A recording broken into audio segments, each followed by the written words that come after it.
Well, ladies and gentlemen, thank you for that very warm invitation. Now that we've settled the question of the existence of God, I suppose it only remains to settle the probable existence of Richard Dawkins. And I'm reliably informed that there's a bus running around Oxford suggesting that he might not exist. It is a pleasure to be asked to be with you and to join in this fascinating week when Bill Craig has been touring the country talking about the existence of God. And my brief is to talk to you about probably the most powerful scientific voice that has been added to the atheist choir, and that is the voice of physicist Stephen Hawking. Around the world, the headlines were full of it. Stephen Hawking says physics leaves no room for God, and so on and on with many variations. And these headlines were referring to the publication of his book co-authored with Leonard Mlodinow entitled The Grand Design.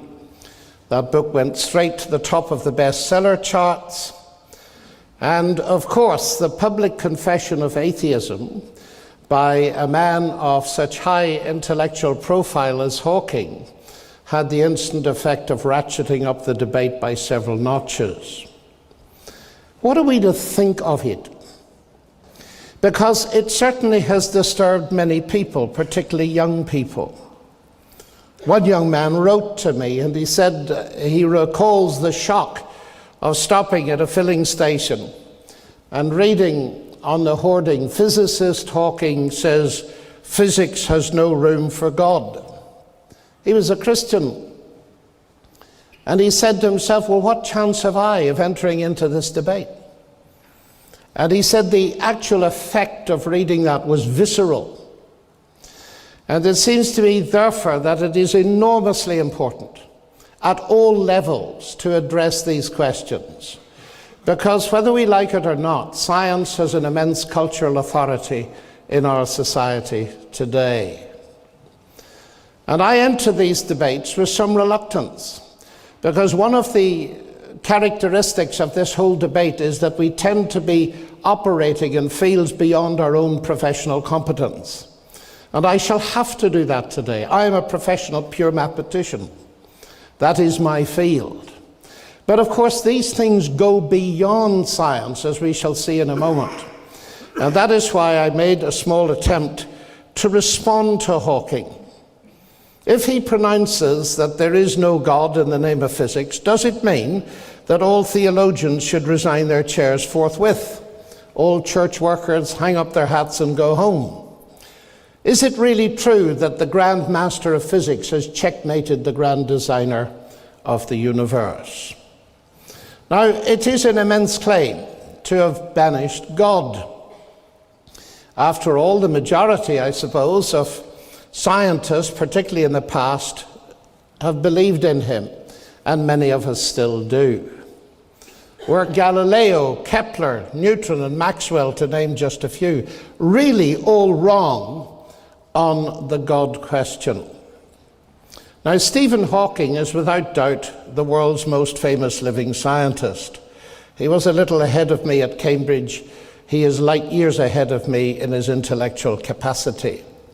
And he has recently retired from the Lucasian Professorship in Cambridge, a chair held once by Sir Isaac Newton.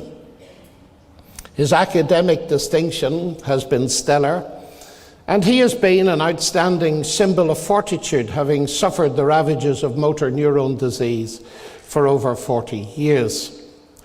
During many of these, he's been confined to a wheelchair with his only means of verbal communication a specially designed electronic voice synthesizer. And of course, his voice is instantly recognizable all over the world. He has explored with many colleagues and students the frontiers of mathematical physics, and most famously, perhaps, the counterintuitive mysteries of black holes. His work has led to the prediction of Hawking radiation, And if that were verified experimentally, he would probably win the Nobel Prize. So we're talking about a very, very intelligent person. His runaway bestseller, A Brief History of Time, once described as the most unread book in history, because many people did not succeed in getting beyond page 2, brought the recondite world of fundamental physics to the coffee table, and that book was followed by several others in the same vein. And of course, these books, as they deal with the origin of the universe, inevitably consider the question of the existence of a divine creator. And perhaps very cleverly, in his book A Brief History of Time, Hawking left the matter tantalizingly open by ending with a much-quoted statement that if physicists were to find a theory of everything, that is, a theory that unified the 4 fundamental forces of nature, we would know the mind of God. All that reticence has disappeared in the book The Grand Design. He challenges belief in divine creation. According to him, it is the laws of physics and not the will of God that provide the real explanation as to how the universe came into being. The Big Bang, he argues, was the inevitable consequences of these laws.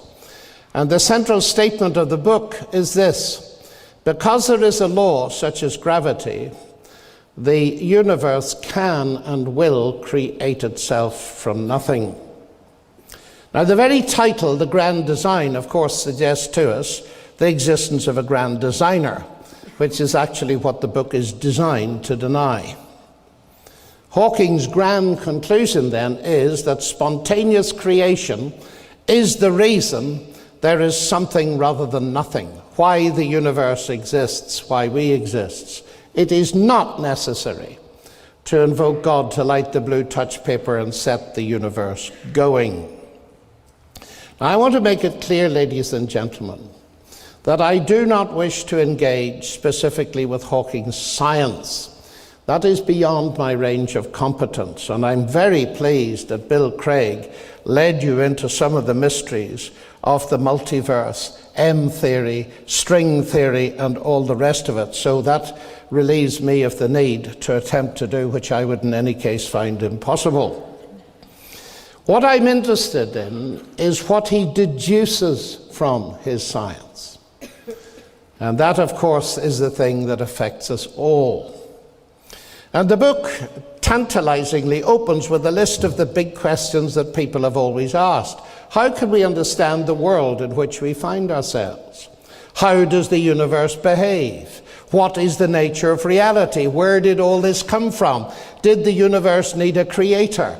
And when you read a list of questions like that, written by such a distinguished scientist, you get, as I did, very excited. Here we're going to listen to a world-class mathematical physicist give his insights on some of the profoundest questions of philosophy and metaphysics. Now, if that's what we expect, we're in for a shock, because in his very next words, Hawking dismisses philosophy. Referring to his list of questions, he writes, traditionally, these are questions for philosophy, but philosophy is dead. It has not kept up with modern developments in science, particularly in physics.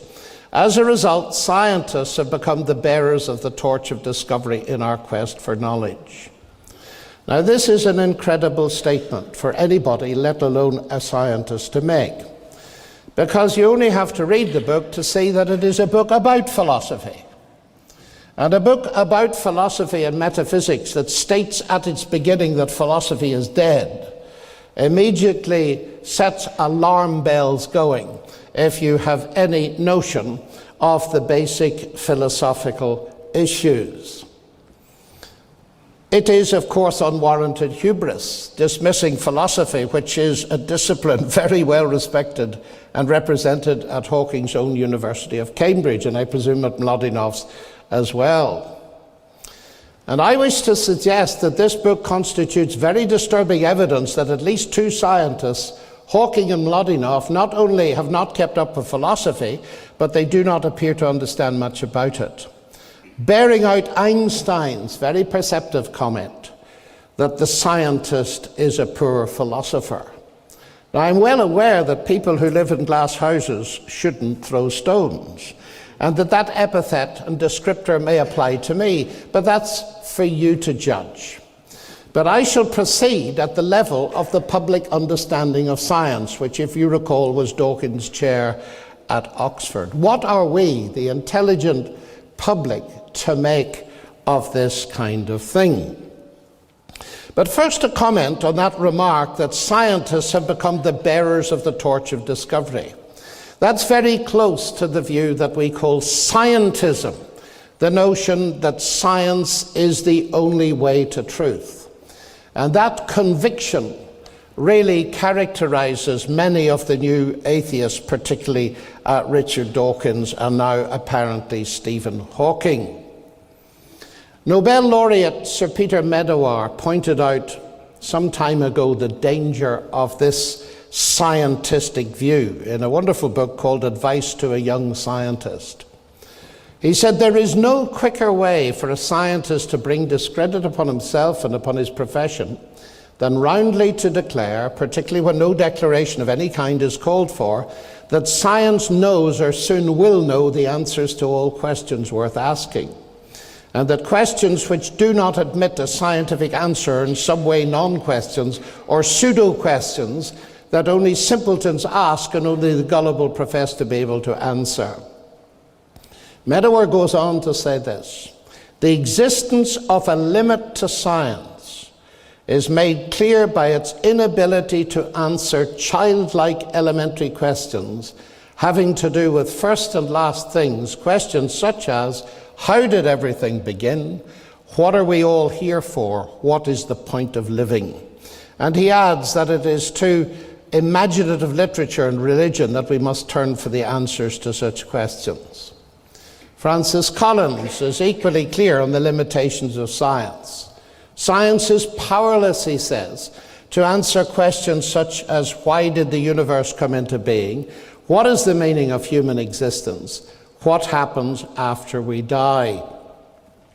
Now, it is clear that Medawar and Collins are passionate scientists, so that there is no obvious inconsistency involved in being a committed scientist in the highest level, while simultaneously recognizing that science cannot answer every kind of question, including some of the deepest questions that human beings can ask.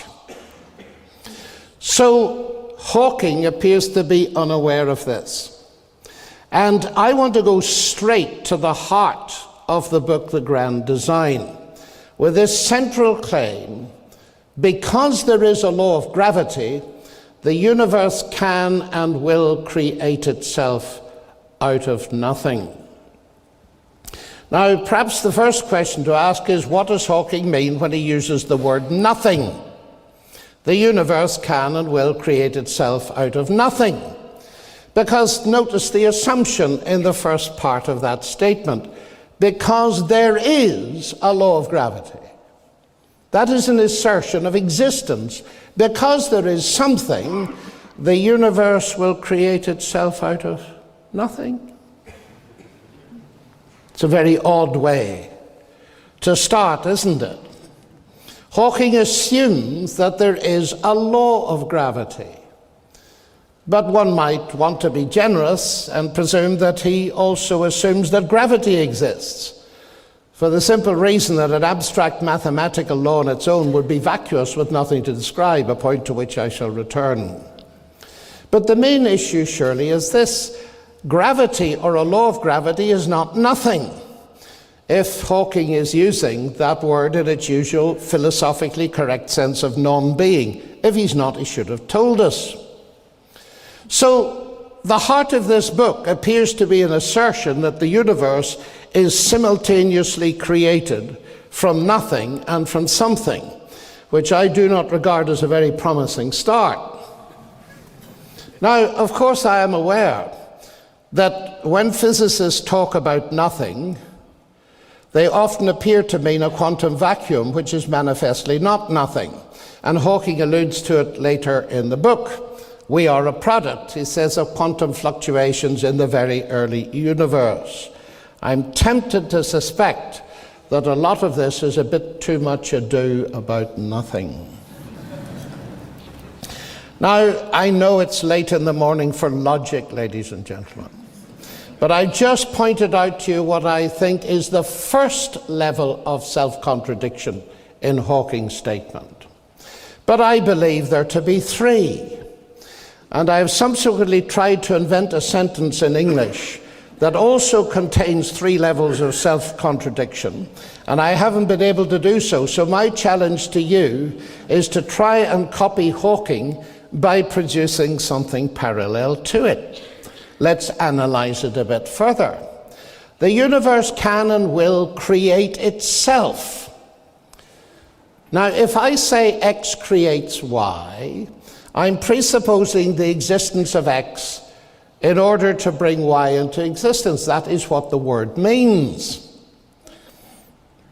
So if I say X creates X, I am presupposing the existence of X to account for the existence of X.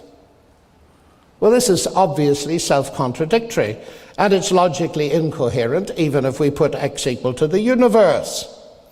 To presuppose the existence of the universe to account for the existence of the universe sounds like something out of Alice in Wonderland, not science. Now, that's a second distinct level of contradiction. The first one, you will recall, is the universe is created out of something which is nothing. The second is it creates itself. But then the notion that the law of gravity, that a law of nature explains the existence of the universe, is also self-contradictory. Since a law of nature, by definition, surely depends for its own existence on the prior existence of the nature it purports to describe.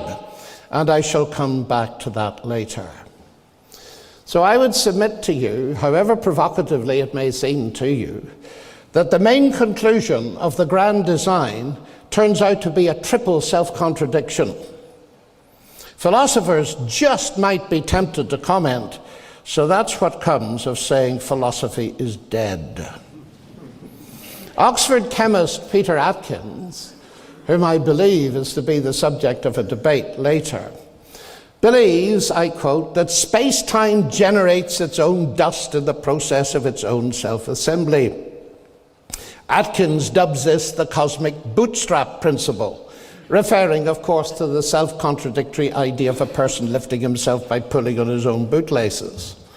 Well, our Oxford colleague, Keith Ward, is surely right to say that Atkins' view of the universe is as blatantly self-contradictory as the name he gives to it, pointing out that it is logically impossible for a cause to bring about some effect without already being in existence. Ward concludes, between the hypothesis of God and the hypothesis of a cosmic bootstrap, there's no competition.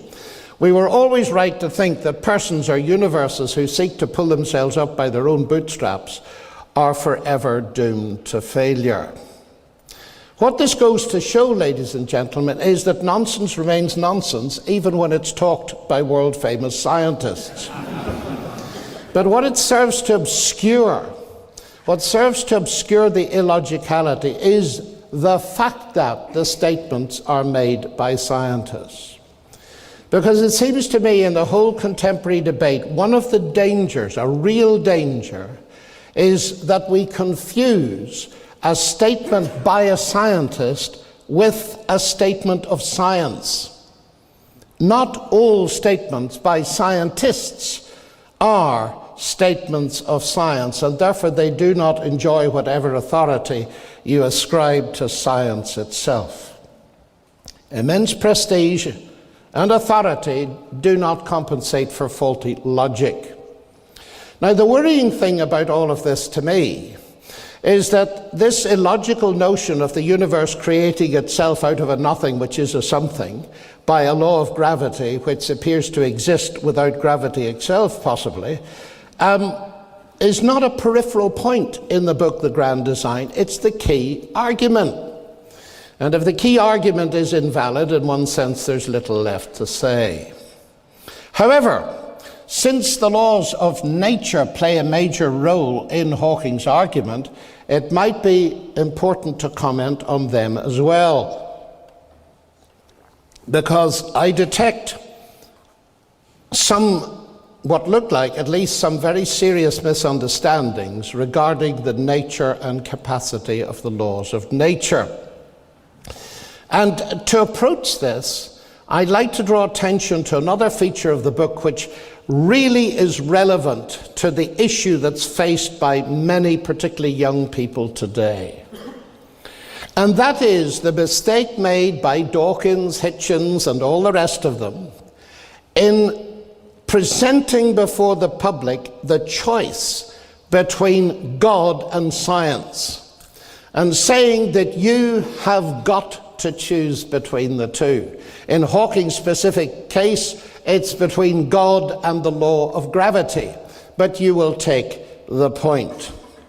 Talking about M theory, for example, Hawking writes, M theory predicts that a great many universes were created out of nothing. Their creation does not require the intervention of some supernatural being or God. Rather, these multiple universes arise naturally from physical law. So the opposition that's being presented is God or a law of nature. And then he talks about the intervention of a supernatural being. And what I observe about all of them is this. It's not that I have problems with their notion of science, though I have those. It seems to me that a systemic problem in this whole debate arises from the new atheists having espoused a false concept of God. And it's well worthwhile when reading their books to ask, what sort of God are you actually talking about? Let's listen carefully to Hawking's concept of God. Ignorance of nature's ways, he writes, with Mlodinov, led people in ancient times to invent gods to lord it over every aspect of human life. They then suggest that this began to change with Greek thinkers like Thales of Miletus about 2,600 years ago. The idea arose that nature follows consistent principles that could be deciphered, and so began the long process of replacing the notion of the reign of the gods with the concept of the notion of a universe that is governed by laws of nature and created according to a blueprint we could someday learn to read. In other words, if you update that a little bit, Hawking's notion of God is of a God of the gaps who can be displaced by scientific advance. Now, the importance of this cannot be overestimated and emphasized for this simple reason. If you conceive of God as a God of the gaps, then of course you're going to have to choose between God and science by definition.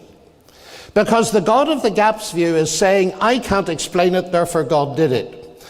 And the more science fills the gap, the less space there is for God. So you have to choose between the two. That is logical. It took me a long time to realize that this is what is going on. It's a false concept of God that they're tilting at. And so their appeal to the thinking public resonates because many people have bought into the very same idea. That people like you and I, at least speaking for the Christians here, believe in a God of the gaps. But we don't, of course.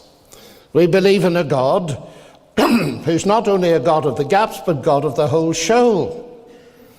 He's not, of course, merely the God of the deists who lit the blue touch paper. He both created the universe and constantly sustains it in existence. Without him, there would be nothing for physicists like Hawking to study. So that God is, according to the Christian faith at least, the creator both of the bits of the universe we don't understand and the bits we do. And of course it's the bits we do understand, by definition, that give us the most evidence of God's existence and activity. And the logic of that is very simple. My admiration of the genius behind a work of engineering or art increases the more I understand the difficulty and the competences that lie behind it. So the more I understand science, the more my worship of the Creator increases. And what Hawking and Mlodinow are doing here is to make a classical category mistake by confusing two entirely different kinds of explanation. Explanation in terms of physical law, and let's add mechanism for good measure, and personal agency.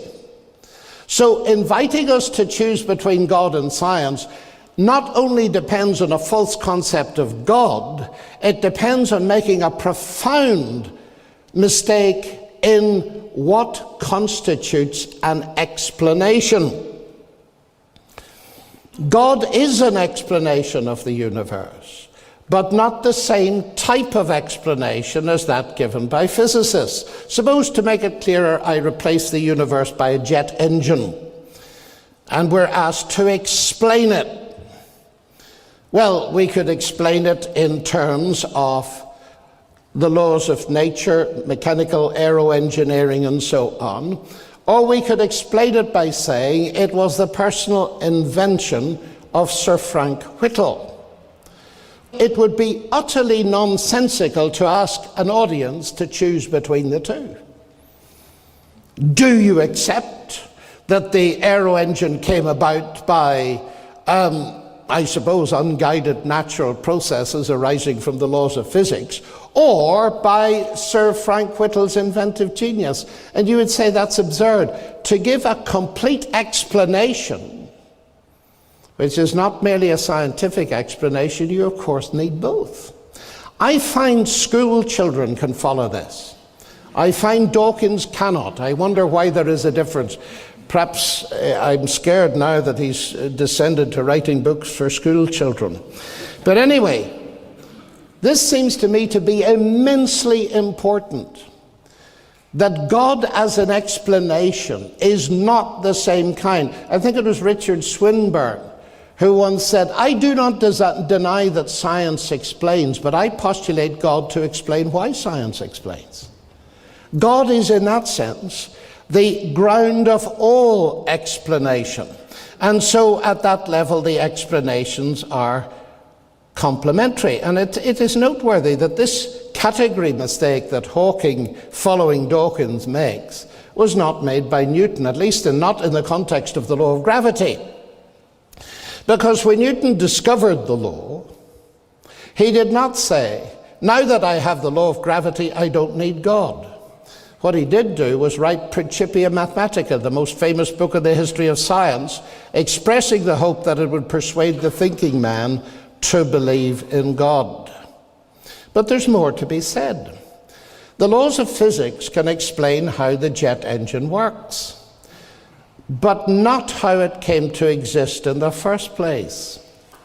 It is self-evident that jet engines could not have been created by the laws of physics on their own. That task needed intelligent input, creative engineering, the work of Frank Whittle. But not even the laws of physics, plus the creative genius of Frank Whittle, could produce a jet engine. There needed to be some material stuff subject to those laws that could be worked on by Whittle. Matter, ladies and gentlemen, may be humble stuff, but it isn't produced by laws.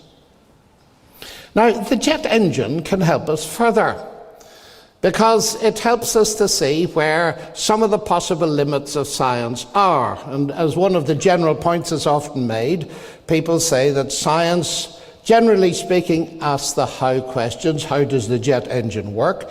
Or the why question regarding function. Why is this pipe here and why is that one there? But it doesn't ask or answer the why questions of purpose. And of course, that is why Whittle himself will not normally appear in any lectures one might give on aerodynamics. You see, as a mathematician, I'm often faced with Laplace's famous statement to Napoleon when Laplace, a brilliant French mathematician, had presented his book to Napoleon, and Napoleon said to him, and where is God in this? And Laplace's reply was, je n'ai pas besoin de cette hypothèse. I don't need that hypothesis. And of course he was dead right. If I'm explaining how a projectile moves in a parabolic orbit in a vacuum under gravity, I don't mention God either. But if I were asked, or if Laplace had been asked, why is there a universe at all which obeys these laws, he might have had to mention God, mightn't he? He was answering the right question, of course, with the right answer. As to its relevance to the existence of God, it has, of course, none.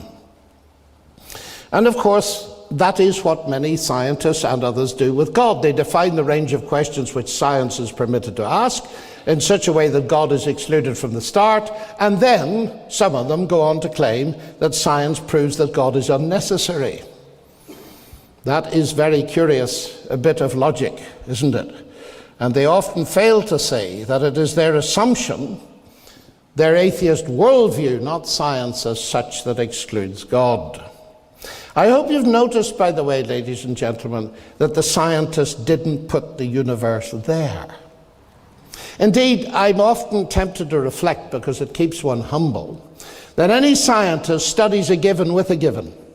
The universe is a given. The human mind is a given. So we ought to be humble enough to realize that what we're doing is studying a given with a given. But if scientists didn't put the universe there, neither did their theories, nor the laws. And yet Hawking seems to suggest they did. Is the unified theory so compelling, he wrote in A Brief History of Time, that it brings about its own existence? There's the self-contradictory self-reference again. Now, much as I find it hard to believe, Hawking claims that all is necessary to create the universe is the law of gravity. And when he was asked on Larry King Live, which I believe is an American TV program, where gravity came from, he answered, M theory. So gravity comes from theory. That's where it comes from. Well, to say that a theory or a physical law could bring anything into existence is surely to misunderstand what theory is. Scientists construct theories involving mathematical laws to describe natural phenomena. But on their own, those theories and laws cannot cause anything, let alone create it. It's delightfully ironic, isn't it, that it was none other than William Paley who pointed this out a long time ago. He's speaking of the person who just stumbled on a watch on the heath, the famous story. He says that such a person would not be less surprised to be informed that the watch in his hand was nothing more than the result of the laws of metallic nature. It is a perversion of language to assign any law as the efficient operative cause of anything. A law presupposes an agent, for it is only the mode according to which an agent proceeds. It implies a power, for it is the order according to which that power acts. Without this agent, without this power, which are both distinct from itself, the law does nothing, is nothing. And surely that is obvious from Hawking's own examples. The very first example he gives us of physical law is this. The sun rises in the east and sets in the west. That is a law. It is an observed regularity in that sense. It is descriptive and predictive. But the law that the sun rises in the east or sets in the west doesn't move the sun, and it certainly didn't create the sun, did it? So the very example the man gives, Newton's law of motion, have never in the whole of the history of the universe caused a snooker ball to move over a table. It's a person with a cue that does that. The laws will describe, at least for the first couple of bounces before chaotic effects set in, what's going to happen. But laws don't cause anything nor create anything. So what can Hawking possibly mean by saying the universe arises naturally from physical law? Paul Davis, with whom I had a very interesting debate, which you can hear on Be Thinking, says there's no need to invoke anything supernatural in the origins of the universe or of life. I have never liked the idea of divine tinkering. For me, it is much more inspiring to believe that a set of mathematical laws can be so clever as to bring all these things into being. Well, I've never liked divine tinkering is not exactly a scientific evaluation. I have not liked. And incidentally, Sir Martin Rees, who was quoted earlier, he says people like John Polkinghorne like the explanation of a creator. I prefer the multiverse.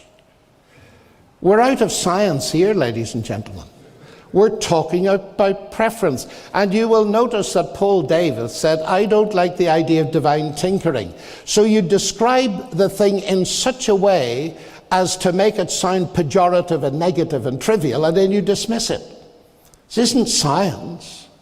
But it's amazing, because he says he likes the idea that a set of mathematical laws could be so clever. Once I had a little conversation with Peter Atkins. I'm sure he wouldn't mind me telling you. If you want to see a lengthy debate between me and Atkins, it's on YouTube somewhere.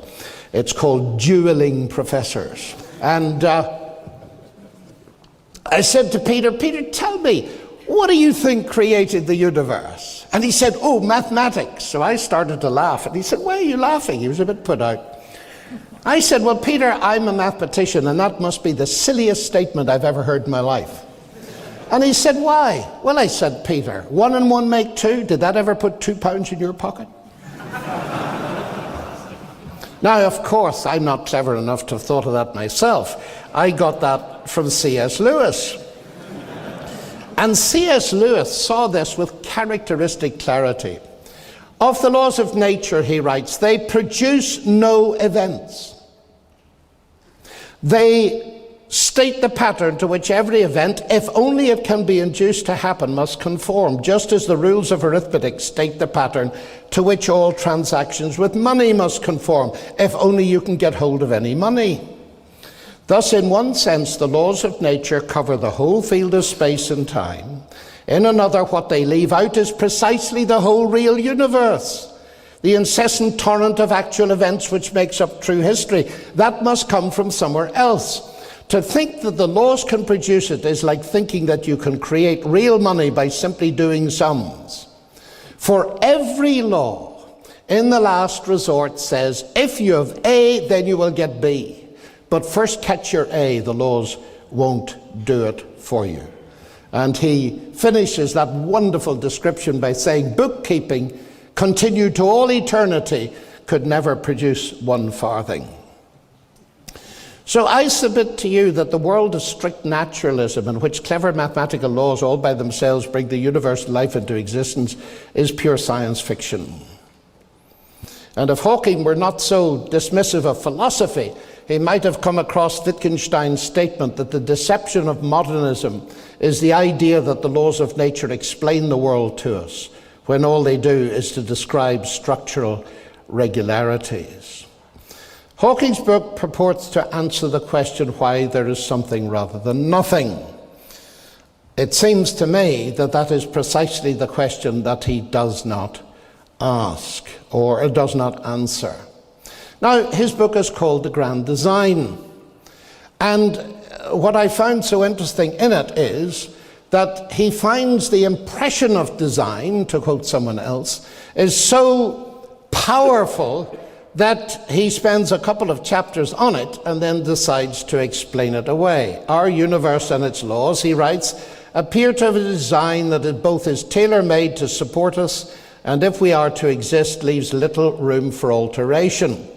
That is not easily explained, and raises the natural question of why it is that way. The discovery relatively recently of the extreme fine-tuning of so many of the laws of nature could lead at least some of us back to the old idea that this grand design is the work of some grand designer. That is not the answer of modern science. Our universe seems to be one of many, each with different laws. Now, the interesting thing is that Hawking spends a lot of time giving evidence of the grand design, and he calls it an old idea. And of course, this is a very simple philosophical trick. Because it's old, of course, it's irrelevant and false. But that's nonsense. He doesn't even consider its truth. He simply calls it old. And he says it's the answer of modern science.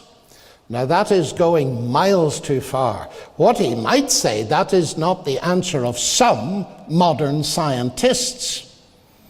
Because so far as I can see, science has not got a unified view on the matter. Now, Bill Craig has done me a great favor in going into the multiverse thing in detail. And one of the very interesting things is that Hawking advances the multiverse and M theory and all of the rest of it as an alternative to God. And he falls into the very same mistake he did at a lower level earlier. God or the multiverse. But if there is more than one universe, how is that an argument against the existence of God? God could create a multiverse, couldn't he? In fact, there are rustling hints in a book that I am moderately familiar with called the Bible, that this might not be quite the only realm of existence. How is that possibly in itself an argument against the existence of God? Again, it's a little bit of a con trick.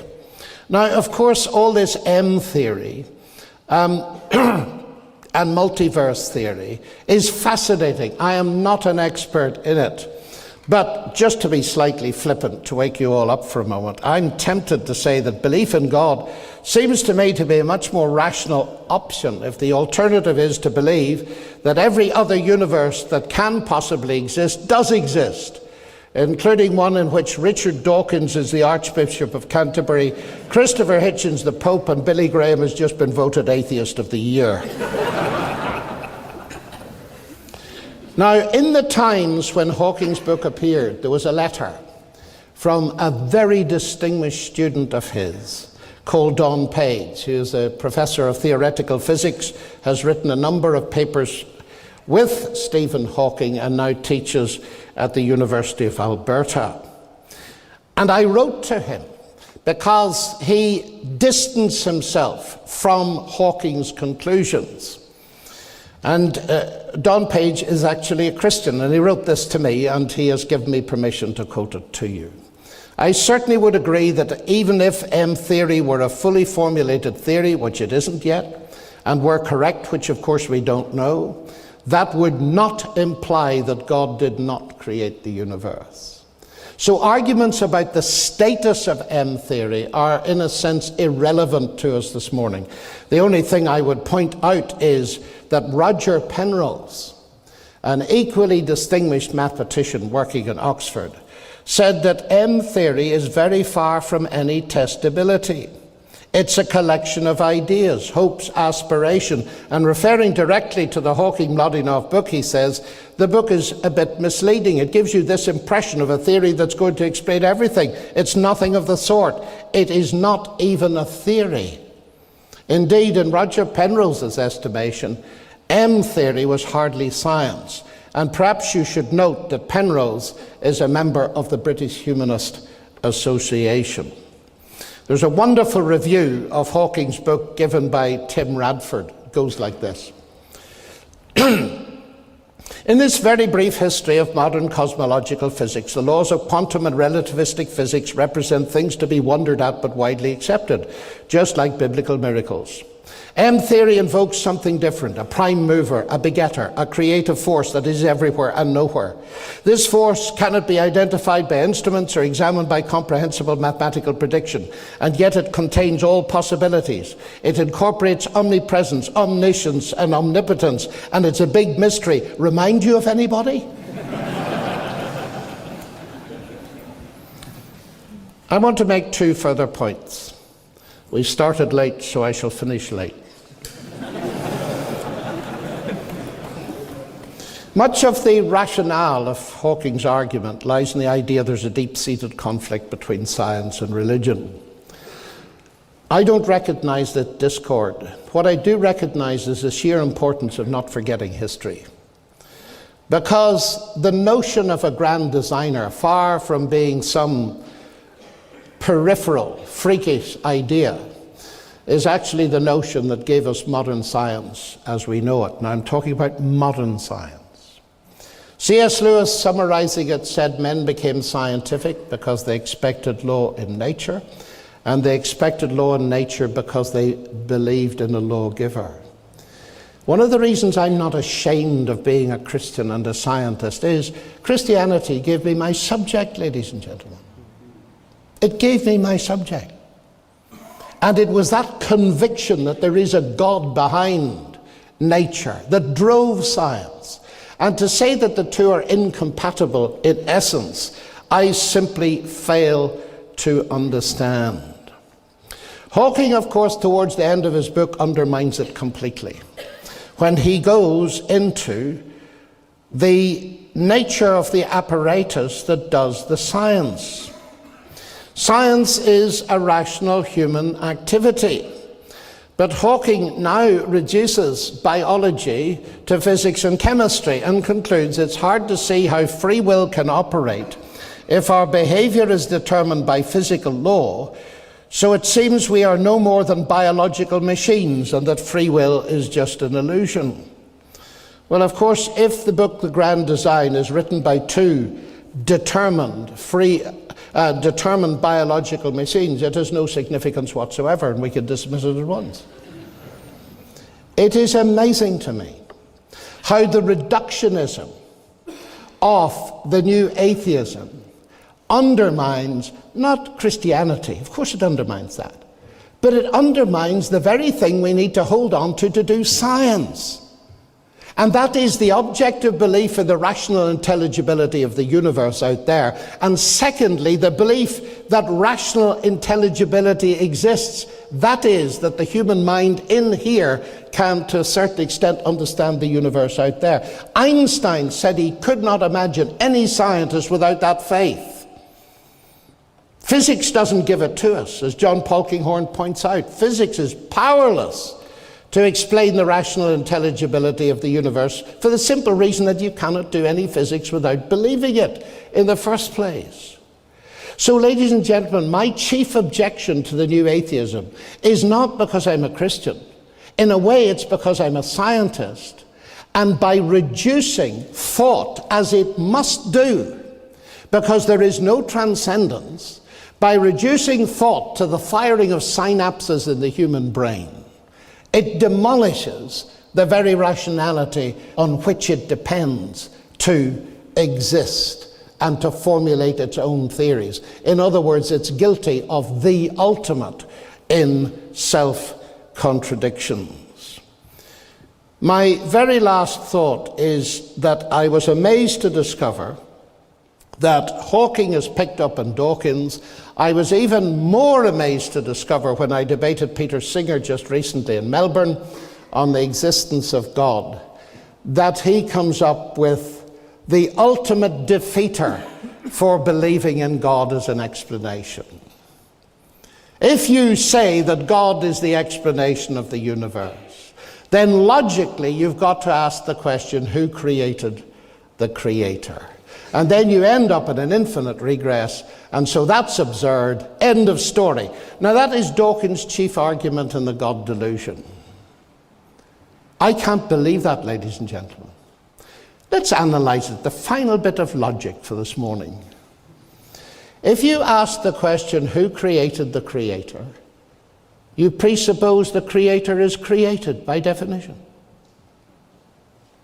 Philosophers have a name for that. They call it the complex question, in that it constrains the possible range of solutions without you realizing it.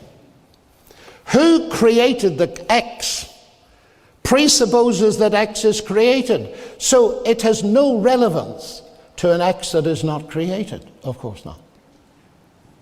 So you see, the question is, in Dawkins' words, a non-question. Because the Christian claim is, of course, that God is eternal. He never came to exist. He caused all that exists to exist, but he himself never came to exist. And if there is a God like that, he falls from Dawkins' question. Indeed, I put it to him that if he had written a book called The Created God's Delusion, nobody would have bought it. because we've known for centuries that created gods are a delusion. We often call them idols. But the question has a little twist, ladies and gentlemen. As I put it to Richard in one of our debates, you believe it's a valid question. And indeed, in your universe, it probably is, because you believe that the universe created you. Now let me ask you your own question. Who created your creator? I'm still waiting for the answer. So I leave you with this. Stephen Hawking was interviewed by The Guardian. And he said, heaven is a fairy story for people afraid of the dark. I was asked to comment. I did. Atheism is a fairy story for people afraid of the light. Thank you, ladies and gentlemen.